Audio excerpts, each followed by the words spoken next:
મંજૂરી વિના પદયાત્રા યોજવા બદલ ગુનો નોંધાયો છે। ચૈત્ર વસાવાએ આ મામલે તંત્ર પર પ્રહારો કર્યા। ચૈત્ર વસાવાના પોલીસ પર તોડબાજીના આક્ષેપ। હપ્તા લેતા પોલીસના 35 થી વધુ વિડીયો અમારી પાસે છે, તેમના ઉપર પણ કાર્યવાહી કરો તેવું તેમણે કહ્યું છે। અમારી રેલી બાબતે અમારા પર ગુનો દાખલ કરાયો છે। પોલીસે દ્વેષ રાખી અમને મંજૂરી આપી ન હતી। અમે જેલ ભરો આંદોલન કરીશું, હવે તૈયાર રહેજો તેવું ચૈત્ર વસાવાનું કહેવું છે। અમે પોલીસ વિભાગને કહેવા માંગીએ છીએ એ પદયાત્રા માટે 30 નવેમ્બરના રોજ અમે કલેક્ટર અને એસપીને જાણ કરી હતી અને પ્રાંત અધિકારીને પણ અમે પરવાનગી માંગી હતી।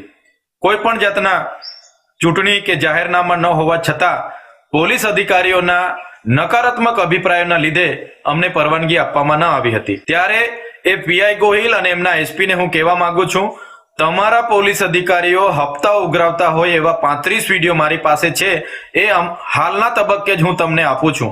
તમે એ લોકો પર કાર્યવાહી કરો અને તમે જે અમારા પર ખોટી એફઆઈઆર કરીને અમારો અવાજ દબાવવાની વાત કરી છે, આ અવાજ સંવિધાનનો અવાજ છે, આદિવાસીનો અવાજ છે, આ અવાજ ભરૂચની જનતાનો અવાજ છે। એ તમારા જેવા અધિકારીઓથી દબાવવાનો નથી। તમારી જેલો મોટી કરી દેજો। અમે ટૂંક સમયમાં તમારી જેલ ભરો આંદોલન કરવા માટે આવી રહ્યા છે।